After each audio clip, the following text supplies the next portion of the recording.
Hi and welcome to the Ruby Tuesday. My name is Ruben and this is my review for Netflix's original series Sex Education Season 2. It's good to be back. Season 1 of Sex Education left off on a big cliffhanger. It was quite frustrating to have to wait a year to find out what happened to Maeve and Otis. And I can't do any spoilers in this. I've been given a list from Netflix of what not to say because we got the screeners obviously. So I'm going to have to side skirt around. Obviously, I don't do spoilers normally anyway, but I'm going to have to be very careful. Needless to say, we've got 8 new episodes. They range about 50 minutes to an hour long, and the gang is back. And the story does what it did in Season 1. It's like a no-hold-barred. They show... Well, they don't show everything. They show a lot, as the same as they did in Season 1. The sex education, and I'm probably going to get demonetized just for saying the word sex in this video. There are a lot more complicated relationships this time round. I feel like there's a lot more triangles going on, and I also really enjoyed the part that they focused on the adults a lot more in this season around.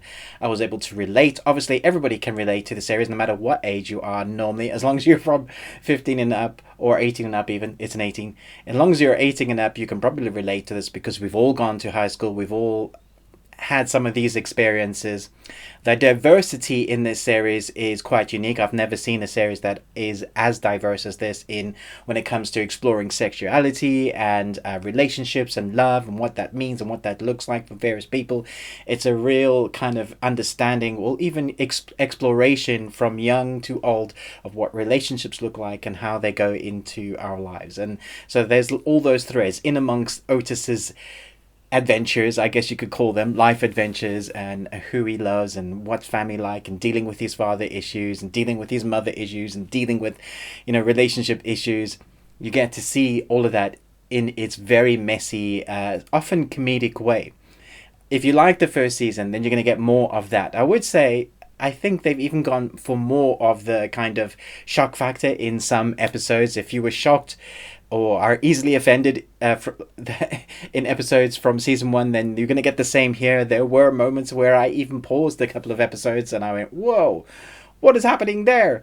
Because me, in my sheltered little mind, wasn't expecting to see some things. It's not graphic, but you understand what's happening. Still, the script is very good. It's very quirky. It's very real. It's what I love about this series. The acting from Asha Butterfield and Gillian Anderson, the mother and son relationship, is very interesting to watch. The relationships all on screen, all acted very well. But as I said, the scripting is very tight. It's very quirky. It's very funny. It's very tongue-in-cheek at times. And then you have the setting. And I remember the creators talking about how they wanted kind of the best of both worlds. Recently read an interview where they were talking about how the kind of the color scheme and even the way they're dressed is very Americanized for schooling, but it is set in England. And even almost the setting of the demographic of the year. So you've got maybe 70s, 80s kind of almost 90s as well. You got cars that look like they belong in the 90s and 80s. You've got cars and clothes that look like they belong in the 80s and 70s and 60s. There's this amalgamation of color and this diversity that I guess that's really what they're trying to get across in this series, where they bring everything to a forefront and trying to mix it together, and they just kind of go, here, this is what life looks like. So it's less sex education and more life and love education. There is sex education going on, but I think that's just almost like a shock title. There is a lot to deal with sex in this, but I think in everybody's personal life, you probably have to deal with that at some point, I guess, and choose who you are, and what you identify as. Maybe you identify as a chair. I don't know.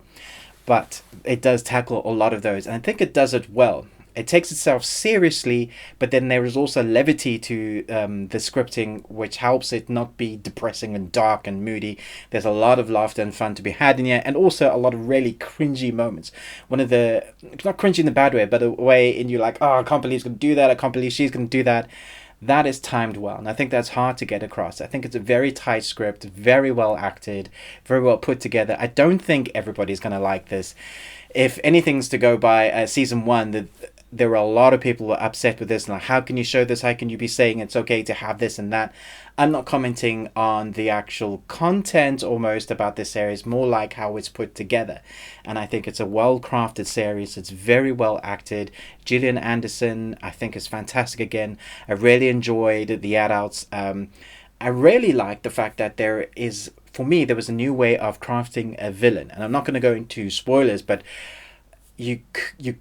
I could easily see this character, which I would love to talk about, becoming a great villain in this story. A villain in you love to hate him. We've already got the headmaster, but I see them crafting another one, and I thought it was fantastic. We are going to get a season 3, and they've left it on kind of a cliffhanger, so you'll see what I'm talking about. There is a combination of story that's kind of wrapped up, which is nice. I think they did a similar thing, although I feel like season 1 had more of a cliffhanger.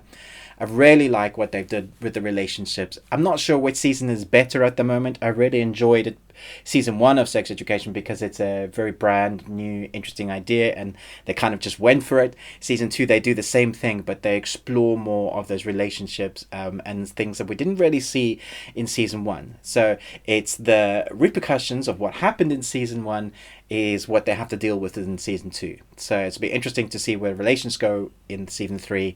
If you like season 1, you're going to love this. I'm going to give this an A. I think it's a solid series, enjoyable, but you might, if you are easily shocked, then you might have to hide behind your fingers for some of it. Otherwise, I think you'll love it. Let me know in the comments below what you thought about this series. Are you looking forward to season 2? Are you as excited as I was to see season 2? Who is your favorite character? I like Otis, but there are quite a few interesting characters, especially season 2, that I thought, wow, they're acting phenomenally. Some of the adults, as I keep mentioning, had really powerful, emotional, impactful moments in a very real way.